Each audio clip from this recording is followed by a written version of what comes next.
1. I was around 16 at the time of this happening. Firstly, I'd like to explain what type of person I am, so my actions make a bit of sense.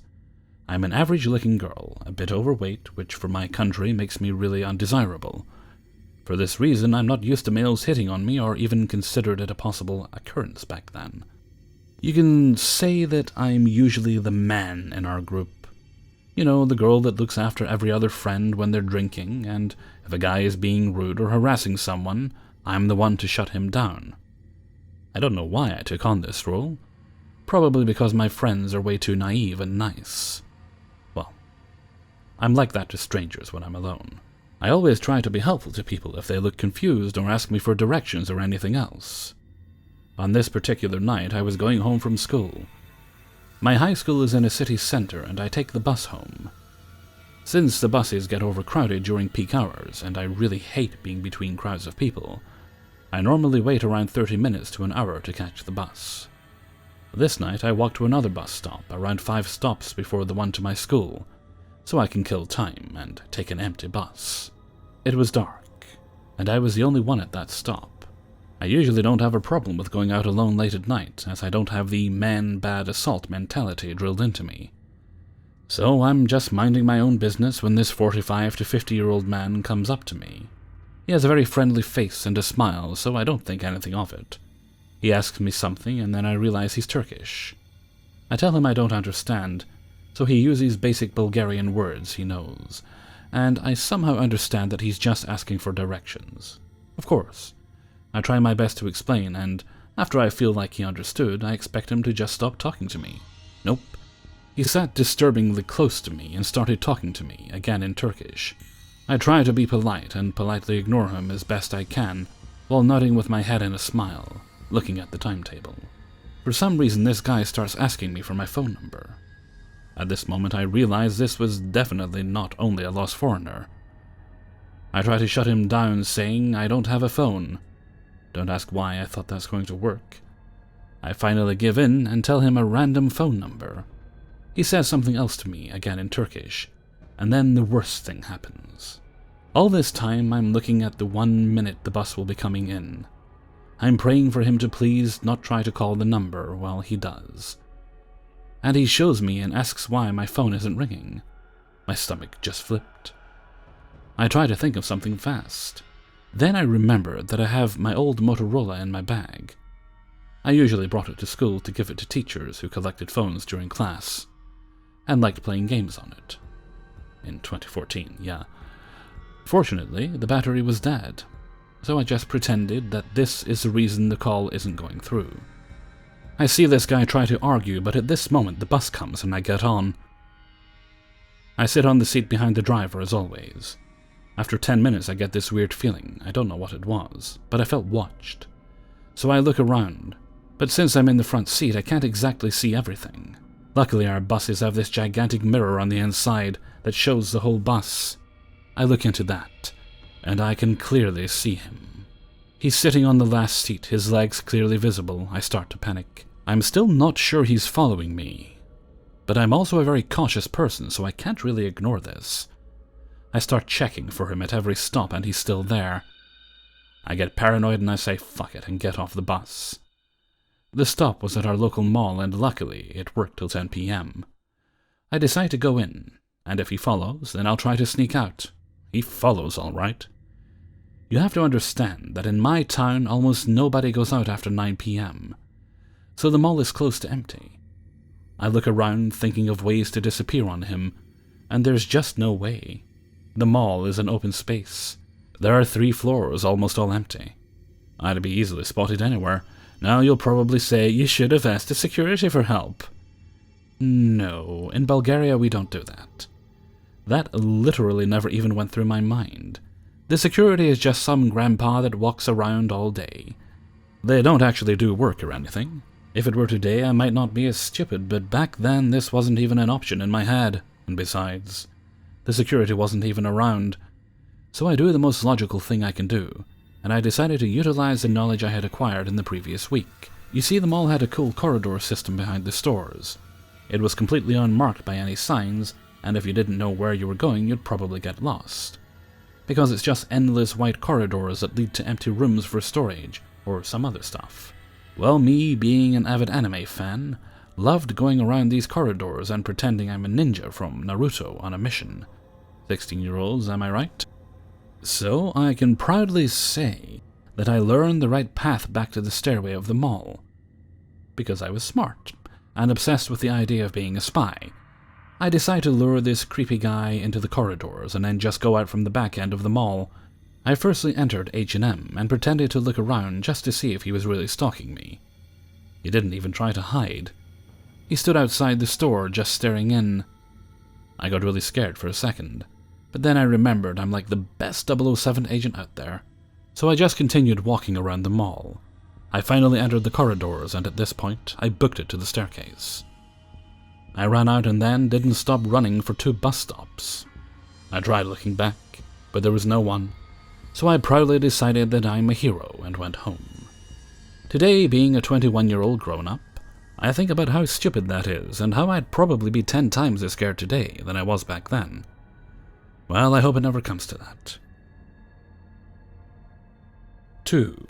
Before even starting this story, I want to acknowledge that I fully put myself in this position. But this is still one of the most potentially dangerous encounters I've ever had, so wanted to share. At the time I was 19 and barely scraping together enough money to eat a few times a week, and I worked about a 2.5-hour walk away from my apartment. This particular day was 2 days before payday and I didn't have $1 to take the bus, so I decided just to walk to work since I regularly walk that sort of distance anyway. I took off, and a couple miles into the trip it started to rain, like a total torrential downpour.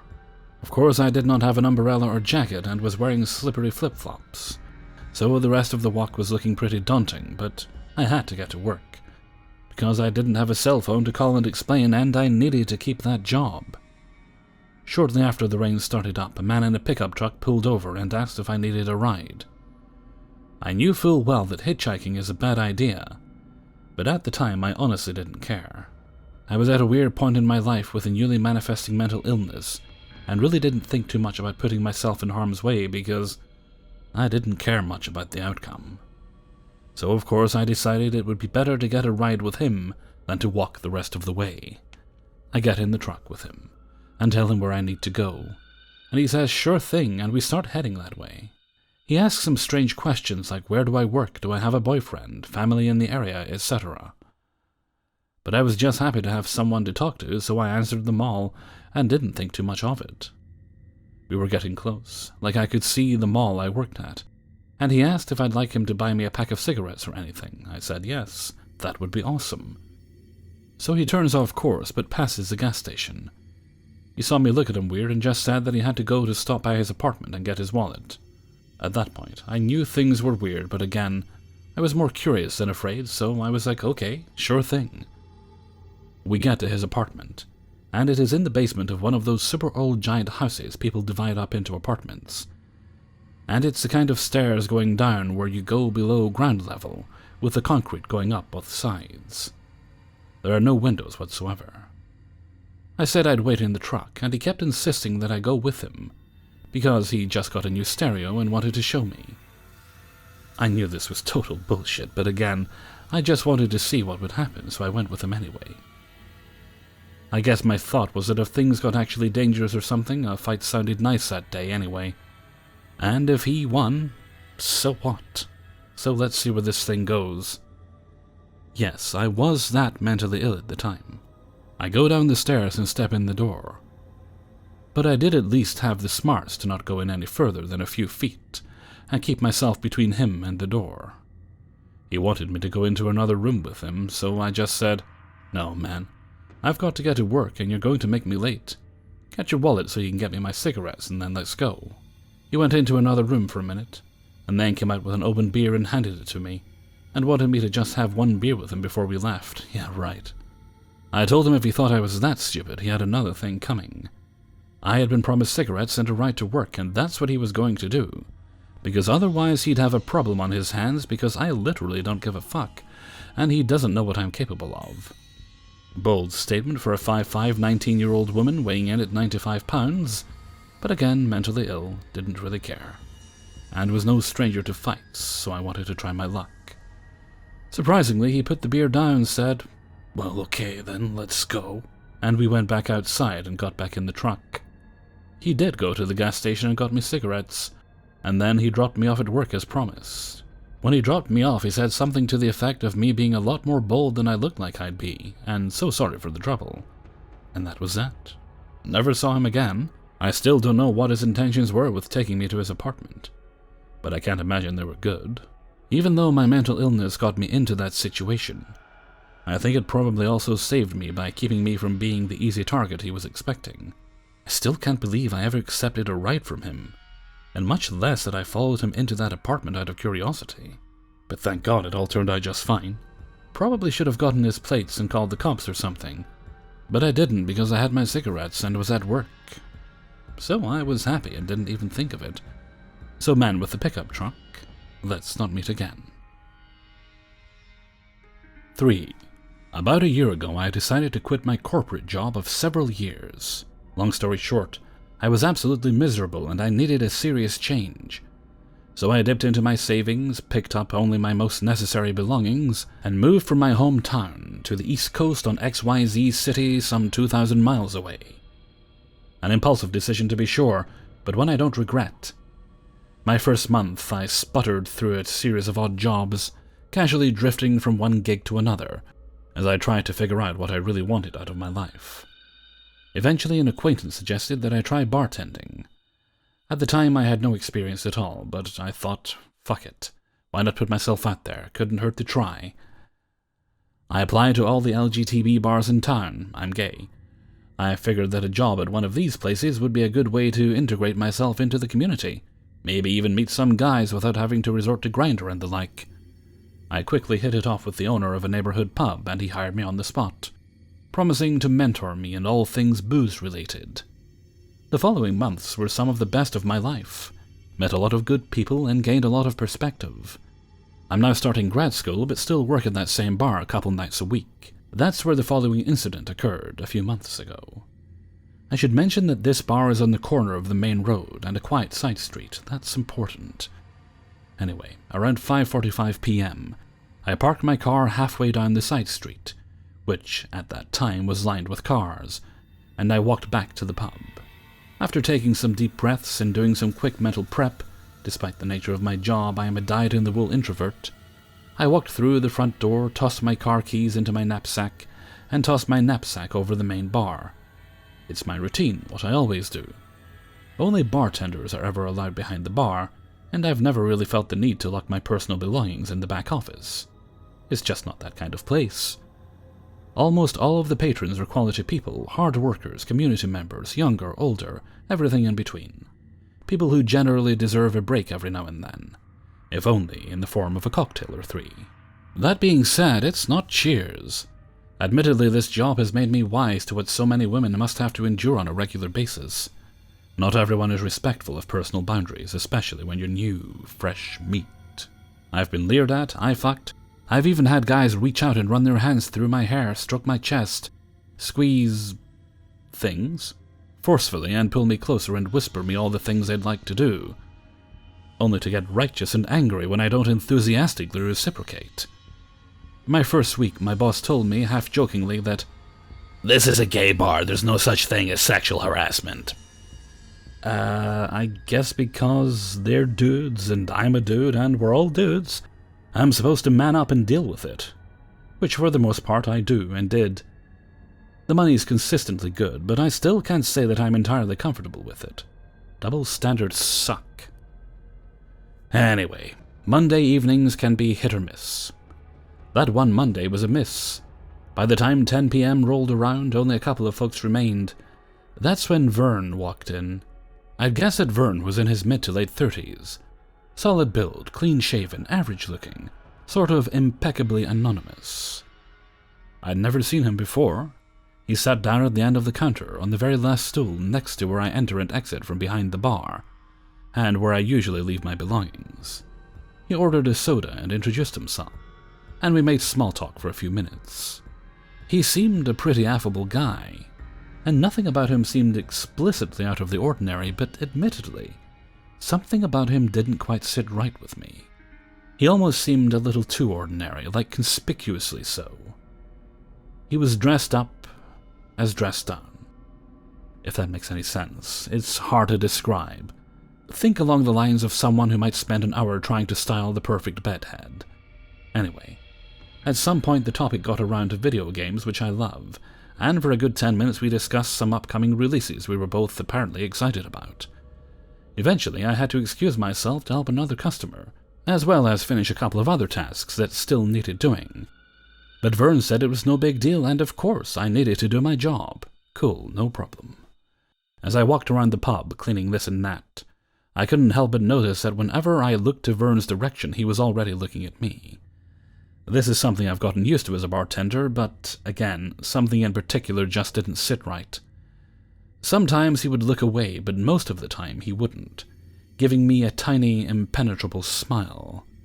This went on for a while, nearly 2 hours. I walk up to him occasionally, ask him if he needs anything, and we'd have a brief exchange. I'd go back to my other duties, he'd just keep on staring. So on and so on. And all that time he only ordered one more soda, and he didn't talk to anyone else. He had his smartphone on the counter in front of him, but I never once saw him looking at it. As I said before, I've experienced worse, so I figured that he was probably socially awkward or maybe just lonely. Whatever he was, though, he wasn't particularly subtle. By midnight, Vern was the only person still sitting at the bar. There were 2 guys playing pool in the back room, out of sight, and a few guys smoking on the patio, but Vern and I were the only ones in the main room. In that sort of situation, it'd feel rude not to chat up the only person left in the vicinity. It's part of my job to make people feel welcome, after all. But despite it being a super slow night, I felt drained and I just couldn't find the energy to strike up a genuine conversation with someone who was making me feel like I was on full display. I figured it would be a good time to go to the storeroom and grab a few cases of beer that I had to restock soon anyway. I excused myself and told Vern that I was going to the office and would be right back. But if he needed anything, he could holler. When I made it inside the office, I immediately felt a sense of relief, like I'd finally made it backstage after a gruelingly long performance. It took me about 30 seconds to grab the stuff I needed, but I decided to sit down and fuck around on my phone for a few minutes, enjoying my solitude. I stayed there until it felt like I'd been away from my post for a bit too long, at which point I grabbed the beer cases and headed back to the bar. To my surprise, Vern was gone by the time I got back, and there was a 20 under his glass. I felt suddenly guilty. Not because I just made money off of him, though of course that was appreciated, but because maybe he just really was some horny closeted dude who didn't know how to interact with other guys. And maybe the money was his only reliable way of expressing gratitude for the company.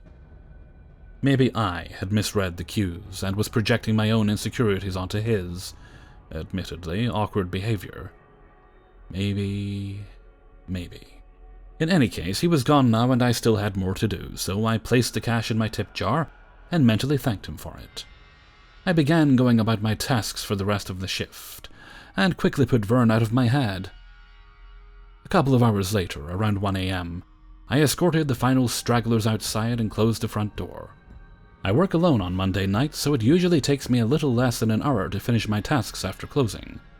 As per usual, I put on some chill music and went on autopilot. I finished everything around 2 a.m. After turning off for the last few nights, I grabbed my knapsack, set the alarm, and headed out the front door, which locks on its own. I started to amble down the street towards my car, the only one left on the block. All I could think about was how badly I needed to pack a bowl and jump into the shower. When I reached the back door of my car, I absent-mindedly yanked it open and threw my knapsack into the back seat, slamming the door closed. I stepped up to the driver's side door and pulled the handle and climbed inside. Only as my ass made contact with the seat and I reached my hand over toward the open door did I realize I hadn't taken my car keys out of my bag. I never actually unlocked my car. A wave rolled over me like I had jumped into the ocean, and I saw something in the periphery of my vision. I fucking kid you not! There he was, just sitting there in my passenger seat. I'm not at all ashamed to admit I screamed. The driver's side door was still wide open, but I couldn't move. I just stared at him dumbfounded. Sorry, I didn't mean to scare you, Vern said. I didn't immediately respond, so he quickly followed up with, I thought we could hang out. Maybe play some games together. Then, like it was nothing, he handed me my car keys, which he had obviously stolen out of my bag during those minutes I was in the office, and apologized again, presumably for having my keys in the first place. Then he offhandedly gave me an address, and said that he didn't live far away if I was interested. I'd like to say that I was this close to grabbing him by the collar and beating the shit out of him, but something in my gut urged me strongly to play along, to pretend like this situation wasn't completely insane. The street was deserted. I had no idea if he was armed, how unhinged he was, etc. Too many variables. No worries, man, I said casually, like he was an old childhood friend who just flown into town to surprise me on my birthday. Just wasn't expecting to see you. I had no idea what I should say. It might have been a stupid decision on my part, and there were probably 1001 things I should have done instead, but I tried to genuinely meet him halfway, and just be as gracious as possible, as calmly as possible. That sounds cool, but it was a crazy long night for me and I'm really tired. Can we rain check? A few silent moments passed, but I suppose I sounded genuine enough because he crossed his arms and simply said, Okay. I asked him if he had his car parked nearby and he said no. I didn't press the issue further, again, dumb. I told him outright that I'd be happy to drop him off at his place, at which point we could trade numbers and make plans in the morning after I'd gotten some sleep. Somehow appeasement seemed safer than flat-out confrontation of running away, or suggesting Uber or whatever. I didn't want to offend him or make him feel like he was in the wrong. I had no idea what he was capable of, whether he was actually malevolent or just an alien from another social dimension. He quietly agreed to the ride. It was the longest 10 minutes of my life. On the way, I asked him about how his day went and what games he liked and other random bull. I mentioned multiple times that I was really glad to meet another gamer and that it'd be fun to share the hobby with someone else. Basically, I said whatever it took to keep the conversation light and flowing. But he didn't say much at all, aside from occasionally directing me left or right. And whatever he did say had a sort of petulant tone to it. I felt like I was driving home a psychotic toddler whom had just refused McDonald's. He looked out the passenger window the entire ride. Occasionally, I would glance over at him, but mostly I tried to keep my eyes forward because I found that focusing on the road made me feel more centered. Of course, a part of me wishes now that I had acted more assertively, whipping around a sharp turn and sending him flying effortlessly out the window. You know, something badass. But being friendly and accommodating was really the only thing that seemed appropriate at the time. My grandfather says, kill him with kindness, and I disagreed that's always the correct solution. But it's what I did that night, and it worked. I considered driving directly to a police station, but I wasn't terribly familiar with the neighborhood, and I didn't want to rile him up by taking out my phone. Before long, we arrived. The destination was a small park in a suburb that I'd only driven through a couple times previously. He said he'd walk the rest of the way, and at his request, I brought the car to a stop on the corner. There was a short, somewhat terrifying lull before either of us said anything or made any sort of move. I offered to put my number in his phone, but he refused and simply said thanks and got out of the car. As soon as he closed the door, I hightailed it down the street. I drove aimlessly for a mile before I pulled over and just idled on the side of a main road. I sat in silence for a few moments, and then called my boss, who at this point is a good friend. Honestly, I didn't care that it was after 2 a.m. at that point. He picked up after a couple rings, and I quickly regurgitated everything that had happened. He was a good sport about it, and didn't just play it off for laughs, instead expressing legitimate concern.